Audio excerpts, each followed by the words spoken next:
Welcome back to part two of the second debate Jesus has during Holy Week.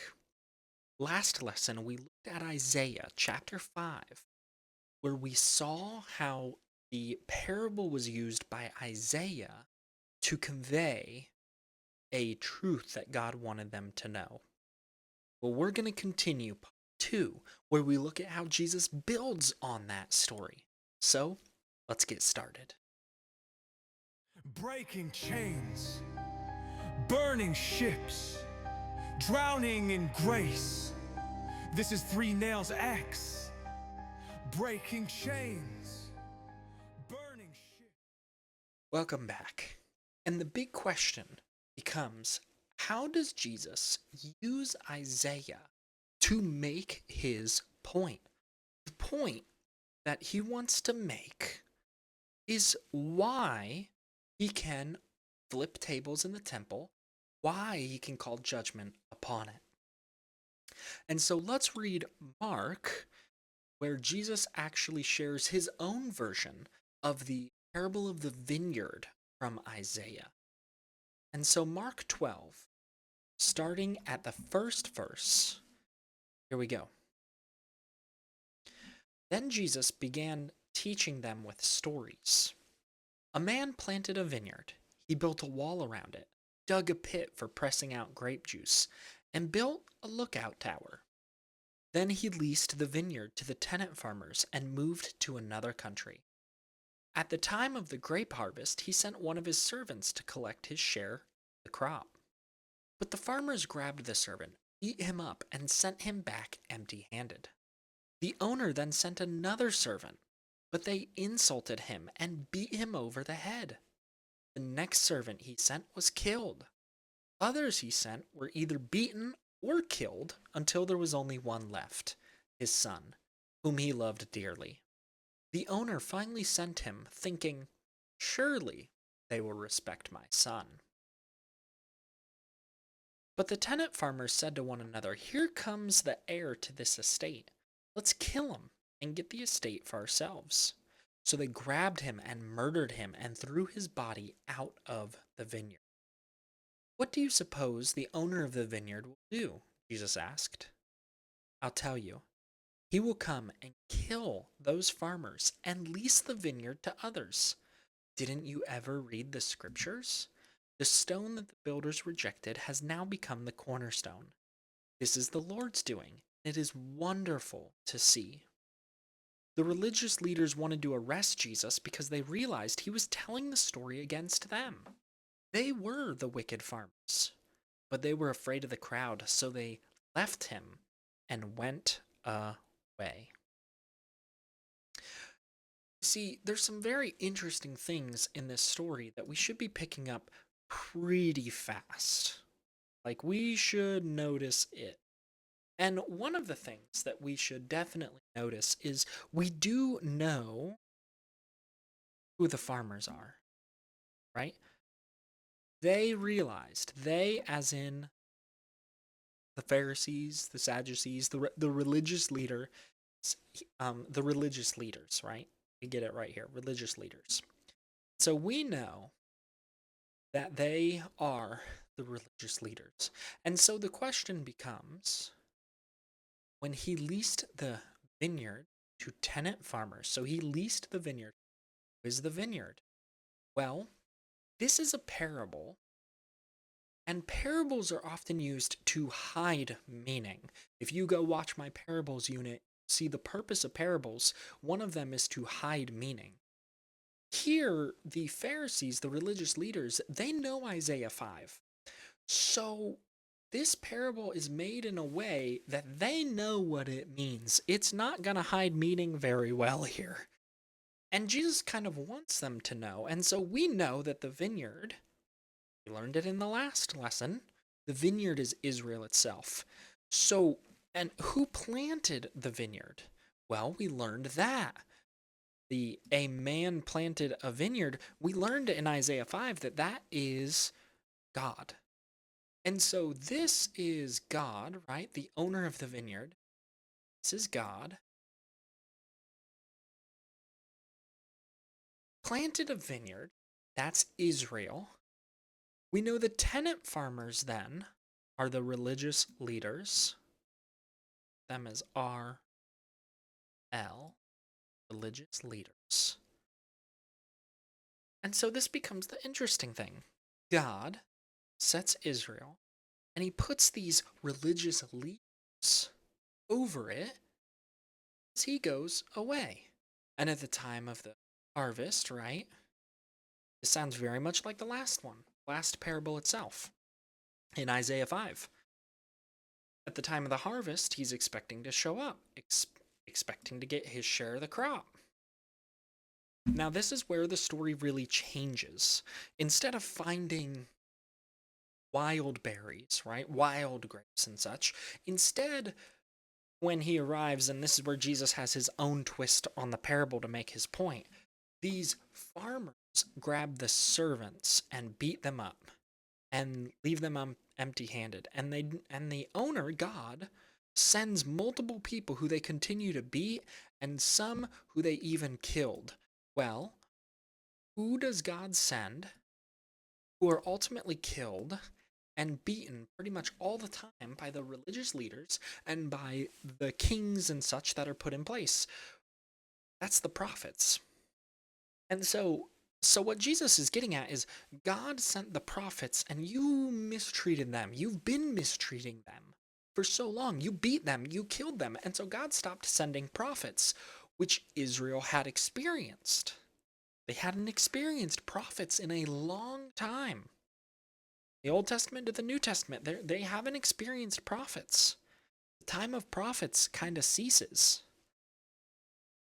And then so Jesus gets here and he goes, God sent the servants, the prophets, and tenants, the farmers, kept killing them. So finally sent his son. Now Jesus calls himself son. Right? He calls God Father. And so Jesus is alluding to himself as the Son of God. Right? It's a pretty big title in the Gospels. But he's also alluding to the fact that they are murderers. And that, well, the lease to the vineyard is going to go to others. They're going to be overthrown. Now, if you're in a leadership position, it doesn't sound nice when someone calls you a murderer and someone says that you are going to be overthrown and kicked out and God's going to give Israel to someone else. He's going to give the land to someone else. And so when you look at the similarities and differences, you understand why the religious leaders want to arrest Jesus. They don't want him running free. Because ultimately, you look at those similarities and differences, and man, you get a picture of it, which is why who understands the parable? It says that the Pharisees do. They finally get it, which is shocking because a lot of the teachings Jesus shares, they're confused. They don't get it. But all of a sudden here, they get it. So, what does this teach us about God? What does this teach us about ourselves? Right? One of the things that I think it teaches us about God is that God sends many things to keep us on track. He'll send people into our lives to keep us on track, like he sent the prophets, right? And not that that person is sent specifically for you because you're the center of the universe. Like, I'm not a believer in that. But I think God has certain people who step into our lives and step out at certain times because they might have a word of encouragement or a word of wisdom that we might need. I look back on my life and there's people who have entered in at key points in my life to help me through things or to give me advice that I didn't even know I needed at the time, but I know God put them in my life at that time for a reason. So who's God put in your life? Who is right in front of you, who you can pour into, but also who might have some wisdom and things for you? The second thing is, if you noticed here, and this is a big theological statement, we go back, he's going to lease the vineyard to others. And this is where Jews at the time were expecting they are God's chosen people, so the Messiah is going to come for them. Now, that is true. Jesus is the Jew, and he comes to the Jews, right? But he's going to call another group Gentiles, and they're going to be welcomed into the vineyard because they have not treated the vineyard properly. They have not stewarded things properly, and so ultimately, it's going to be leased to others.